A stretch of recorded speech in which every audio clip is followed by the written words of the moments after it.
Welcome to ASN Sports TV. I'm with the legend, Jordon Ibe. If you don't know Jordon Ibe, that means you do not watch the Premier League. This guy is what will I say again? He is the lion. When it comes to goal scoring, nobody does like Jordon. So, Jordon, welcome to ASN Sports TV today. Appreciate it. Thank you for having me.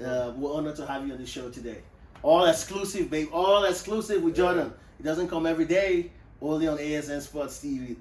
So, Jordon, we want to ask a few questions because I know some of your fans really want to know exactly what's going on. We haven't seen you for a while now and want to know exactly how your career started and also where you are right now and where you're going. Okay? We're going to ask you some questions. So, the first question comes like this. It says, how did your journey in football lead to signing with Liverpool? Well, basically, just training from young. My parents, they both done their part, and then it just started from when I was in school, playing for my school team, getting signed at Wycombe Wanderers. They were League One team at the time, so that 2 tiers down from the Premier League, and I was a 14-year-old turning 15. I got a chance because I played every age group up. Got a chance in the first team, honour to Gary Weather, the manager at the time, and Richard Dobson, who was the under 18s manager, and kind of like the link in between, the first team and the youth development. And then I got my debut start, scored against Sheffield Wednesday, and the rest became history. And then that's when I zoomed up north of England. Nice. So when in Liverpool, what are some of the memorable moments you have in your time playing in Liverpool? Many. I'd have to say making my debut, like my official debut, getting an assist on my debut for Coutinho. That was in Carragher's last game. So that was an honour. I must have been 17 at the time. I had to wait, but it was a dream come true. And there was another time we played. This was with Klopp. We needed to get to the quarterfinals, and we ended up winning 1-0 against Jurgen in the Europa League. And I scored on my debut in that competition in the Europa League. Okay, Europa League. And we went through 1-0 due to my goal. So it was a blessing. And Gerrard, he even spoke out. And he said some kind words which I still to now appreciate. That's amazing. I know you must have felt so good after scoring in the debut in the Europa Cup. Definitely. In front of especially the fans, doing it for myself, my family, and then you have someone like Gerrard. It's like, come on. It's like, come on. You went crazy for a moment. Like, is this for real? Yeah, when I saw it on my phone and he's like putting a picture up on the gram and then speaking kind words, it's like the only way is up in your mind. This is like, reset the clock. Yeah. Go again Monday and you got to go even harder. Because if he's saying it, then you must be able to be doing it. Gerrard is a legend, man. That's one of the legend players that played in Liverpool for England. Ever since he left Liverpool and started playing for England as well too, I see that space, that position he plays, no one has been able to really fill in his shoes in those positions, both in club and country. Yeah, I get what you're saying. He's a phenomenal player. Yeah. He's like probably like one of the best midfielders in the world. Facts. Passed down to generations, because like you saw the likes of like Chelsea wanting him, Real Madrid, but he's a true one and stayed on that level. And to be fair, I'm not even trying to like keep going on about Liverpool and Gerrard. I know you saw the final. No, that's amazing against AC Milan. And for me, that game is. I was. I'm gonna be honest. I was a Chelsea fan as a young player. Oh, really? Yeah, but seeing that final, I think Change. that's the best final Ever. I've seen in the Champions It's the greatest comeback for me I've seen ever. Because with Who 3 needs 0 3-0 from 3 comeback 0 3-3? I'm winning on the final and winning penalty kicks. Who Come does on, that? man. Come on. The team that had players like Kaká Yeah. and some other top players for AC Milan, like that team was Inzaghi. started. It was started, but Nesta, come on. the name goes on and on. The list goes on and on. Oh my goodness. So I want to ask another question. How did Brendan Rodgers and Jurgen Klopp influence your development in Liverpool? Pardon me? Brendan Rodgers Yeah. and Klopp, how did they influence your development in Liverpool? Oh, okay. Because I know that you were still there when they transitioned from Brendan Rodgers to Klopp. So how did that help your development? And what kind of coaching style do both coaches have? I'd say, Brendan is a phenomenal manager, especially with young players. He developed me really well because I was one that always wanted it to feed because I knew I could get past the player. Obviously, there will be times where you don't, but I backed myself, But he showed me the way of, running off the ball and meeting the ball and just going in behind the line. It's much easier than saves much more energy than me running at players. So learning that aspect of things, getting in the right areas, so like I might be a winger, but I'll be in like an inverted role. So I'd be like in between, like in a number 10 role. So I'm more closer to goal than on the touchline. So it was a lot of stuff. Times of when I should pass it and when not, because it's key. Instead of running with the ball, the pass is getting there quicker. So there's just many more stuff.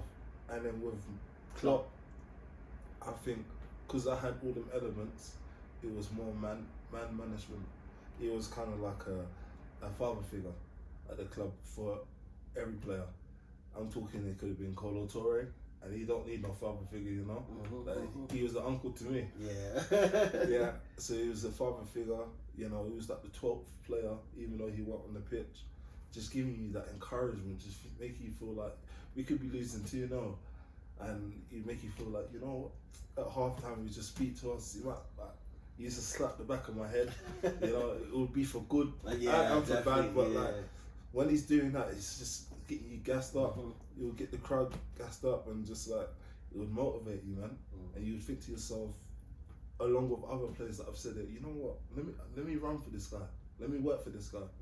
I'm gonna, even if you're feeling like, my lungs can't do it. You know what? I'm doing it. He's screaming on the touchline, and yet now I'm gonna run for him. Yeah. That's great, man. That's great. So now we'll finish your career beginnings. We'll finish also your experience in Liverpool. So we're moving to the next stage. We talk about challenges and achievements. Because I know I said at the beginning, we're going to start with your career, how you started, where you are now, we're going forward. So we're just going in stages. Yeah. Sounds good? It's good. That's a great man here, man. Man. Amazing dude. Yeah. So this goes like, what were your biggest challenges at Liverpool and how did you overcome them? Biggest challenges on and off the pitch? Yeah, on and off the pitch. Okay, that was a key one there. Yeah. So, to be fair, I just had this thought in my head. I don't know why. And I had to always be reminded, we're all human, But when I used to see like these big players at the club, seeing like Firmino, Coutinho, Sturridge, Suarez, the rest of them, I'm thinking to myself, how am I going to fit in the team? But of course, I got to back myself, You don't just come this far to just come this far, and just leave it there. So that was a little bit of a challenge. And, the media plays its part. I'm not trying to crucify anyone, but like they used to get on to me a little bit, and that's the bit off of the pitch, and I started playing with my mental health, and it kind of spiraled to the point where I needed to, see a counsellor, but I kept it quiet. But it was nothing I was ashamed of. because I'd vouch. I'm saying it now. I'd vouch for anyone to, you know, if you're going through depression or any sort of PTSD or any trauma, just whether you're a man or female, seek for help. Because my best thing was venting, getting it out instead of keeping it in, keeping it on my head, because it's not gonna leave me. But yeah, that was a big challenge because like a lot was going on at the time, especially because I had signed a new contract just before Klopp came, and that transition of me moving club, and having a young family, it was quite difficult, and I think it would be difficult for quite a lot of youngsters of my age at that time. Yeah. So talking about that, we're talking about that transfer now. I'm happy you brought that in. You were signed a whipping transfer fee of £18 million from Liverpool to Bournemouth. How did that come about, and how did that make you feel? £18 million, that is a lot of money, and for that age, a long age, as Josie said, did that also contribute to how you felt? Yeah, and I have to be honest, it contributed in a good way and a bad way. Having that attention brings a lot of yes people. Being on such a wage, there's a lot of temptation. Being honest, trying to preach to the younger players. Not saying I couldn't handle it, and having that, there was more problems. A lot of people, around me and whatnot. Plus, I had a young family, as I mentioned before. It just took its toll. So my mental health, I wouldn't say got even worse, but it just stayed around for quite a long time, and it didn't really give me a chance to show what I was doing at Liverpool and emulate that and go even better at Bournemouth. Yeah. And no disrespect for Bournemouth, because they were there for me, but I just know that I could have given so much more. Not like that I didn't want to, but I was a person seeking for help, and I found it hard because them days I was okay with bringing it up at the clubs. Yeah, you don't want to talk about that. Come on, you're probably having a bad day. Come on, you'll be better tomorrow. No, it's not the case. Plus, there was something that happened outside of football, being robbed at gunpoint.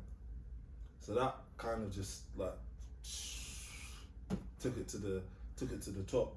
And then I'm seeing this in the newspaper and the media, and then putting stuff on Twitter, and I'm not even looking for it. It's just everywhere. Yeah, it's on the news and whatnot.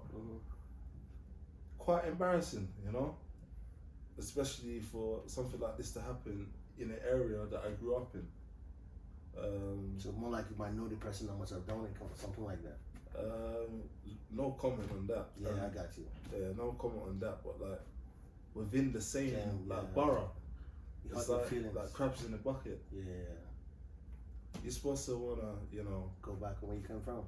Yeah, and wanna not praise me, not at all, but be like, you know what, Jordan's done it. You know what? Yeah, I can do it too. Yeah, not one's made it. Nah, let's bring him back. Yeah. But that's not an excuse, because there was plenty of times where I probably needed to be checked. I'm talking about going to bed on time, then small little stuff, which make it a big thing. But going through all of that stuff, and then I had a beautiful young daughter as well. Just balancing all of that, kind of hard. I got you. So, what do you consider your greatest achievement in your career? My greatest achievement, I have to be honest, making it as a Premier League player. Yeah.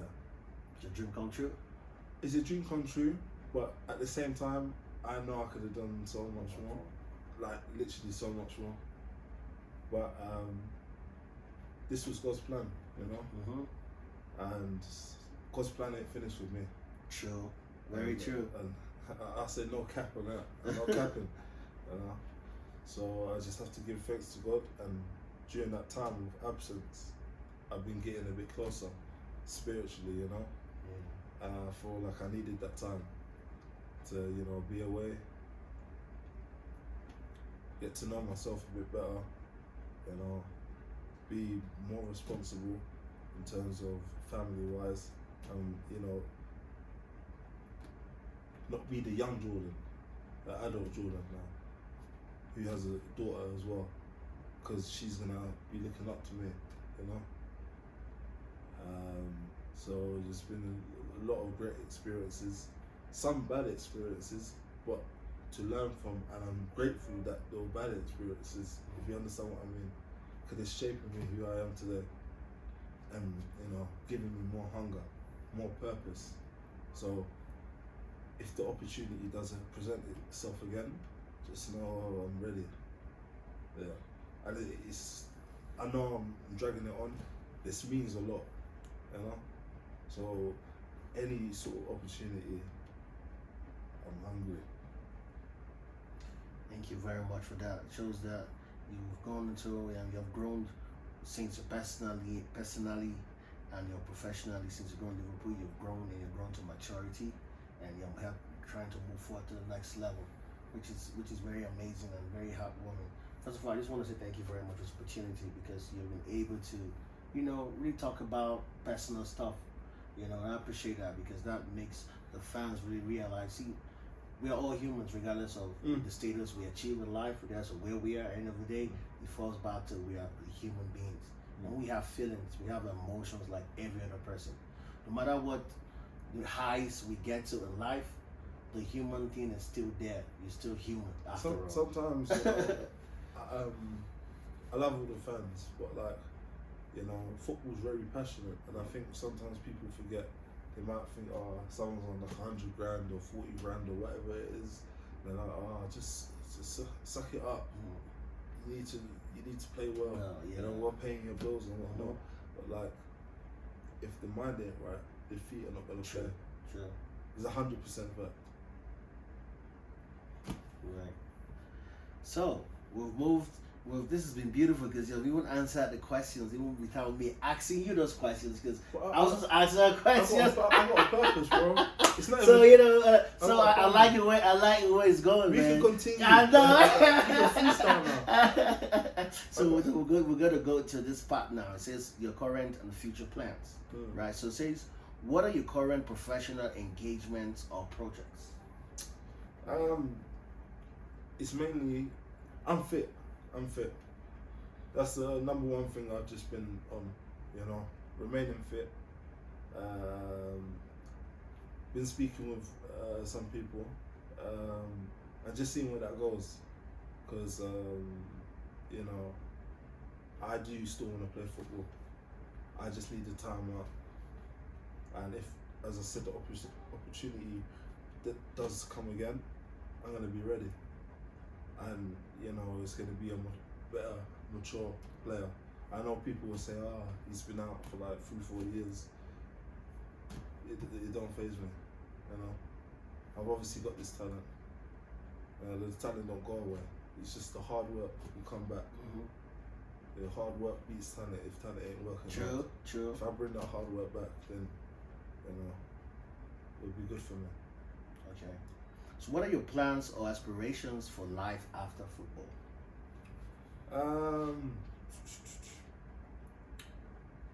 I've always been into fashion. Oh, nice. But so what kind of, are you gonna think of, like maybe like a couture or streetwear kind of fashion? Streetwear. Okay. That'd be something I would want to dive into. But just with how the world is going, I think it's more important to have that generational wealth. You know, because I have a young one, I have a big family, and we have to be honest here. We see how the world is right now. Changing every day. Yeah, and the inflation and whatnot. I think it's more important to be, saving for them rainy days, yeah. and what was I gonna say? Put your money where it can make money. Your money works for you. Yeah. So you're working for your money. Correct. So like investing could be like with projects. Because I was speaking with one person when I was back in England about they're trying to what I spoke to you about the bank situation and. I don't want to air that. Yeah. But you know what I know what you're talking about. Yeah. I know what you're talking about. And just investment. It could be in houses, because I done that in my younger days, and I've still got a few. So real estate. Yeah. So mainly that. Yeah. And if anything does come to the plate, I'm always open to at least listen to it and take information down. Yeah. Because if you don't ask the question, then you'll never know. True that. There's no dumb question. The only dumb question is the one you don't ask. Yeah, you're right. You're right. So now I want to ask you, what is your advice? What would your advice? Oh man, what's wrong with me today? I'm going to ask, what advice would you give to young players aspiring to play in the Premier League? Okay. I'm giving them a start back. To be honest, make sure you're always playing football with a smile on your face. Leave the temptations and everything like that. Put it aside, trust me. Because football's a short career, and whatever you dream to do, whatever hobbies you have, you can partake in that after football. Leave the clubs alone. I'm not saying like I was like a proper clubaholic, but I would go to the club in my teens. Leave that alone.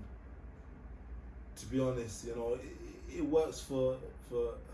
It depends on the person, I would say, keep it a balance. Keep that balance, but maybe stay away from the females. But for some people, it does work, having that person there and being in a relationship. I think if you're giving football your all, give football your all, because that can all come after. True. True. And just remain, focused. Always reset the clock, even if you think everything's looking well.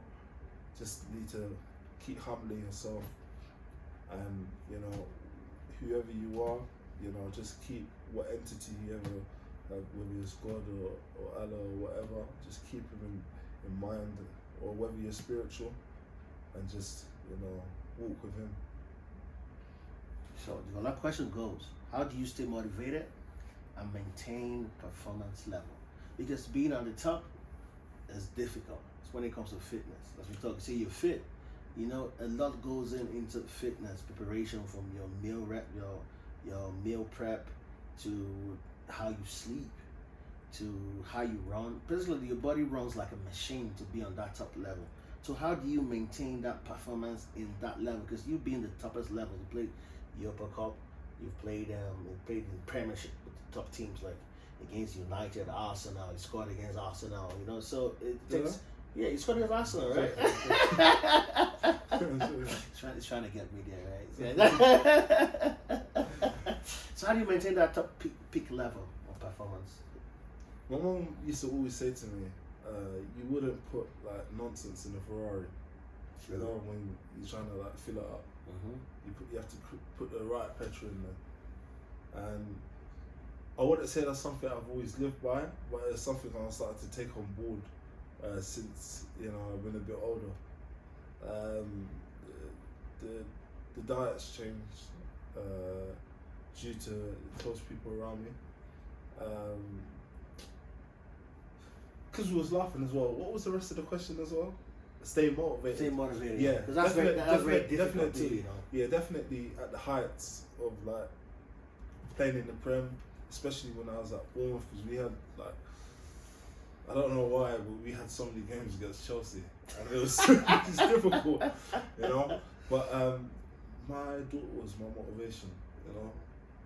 My daughter was my motivation, and she didn't even know it because she was like within the first year of her being born. But I was always thinking to myself, man, something needs to pop off today. Yeah, something needs to pop off today because like it's my daughter. I'm not even playing for myself no more. Yeah. So my daughter's, you know, she's my everything, honestly. Yeah, she keeps me in high spirits when there's times I'm real low. Back in the day, but now it's just like me and her like Siamese twins. Like we're connected. That energy. So she played a big part. She didn't even know about it, and that used to keep me going in games, knowing that, you know, I've got someone I'm fighting for. Yeah, this is, as much as it's my hobby, it's work because I need to provide for her. That's beautiful. So now we go to the fun path. Talking about your career, talking about soccer and everything. Now we're gonna take a little bit step off of soccer into another world. Okay. I'm just shaking your leg. He was like, what world? I was hoping it was just music. So this question goes like this. It says, what are your interests or hobbies outside of football? Okay. You see? You did. I'm into clothes, so like what I said, fashion, listening to music. Number one, I'm not even saying it for the cameras, spending time with my daughter. Honestly, like it plays a big part in my life anyway.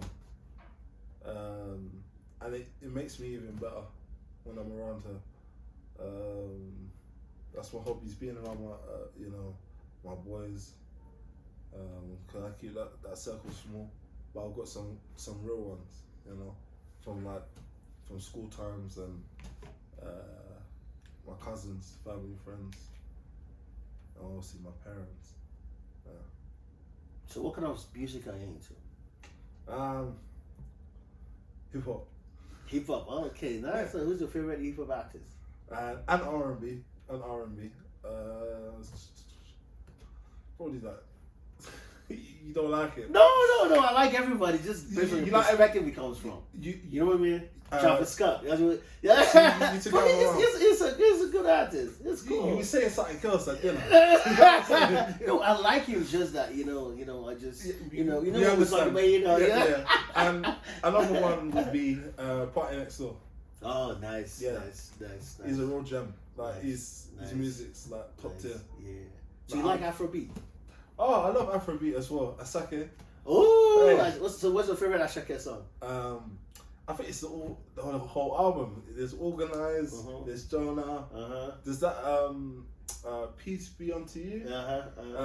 I love the whole of that. Your album, right? What is it, Mr. Money something? I think it's Mr. Money. Yeah, but I love the new song that he just done with. That was cool. That song was man. I was playing like some days ago. I still don't know the words of the song, got the name of the song, but that's another good song, man. Sometimes they be making up words though.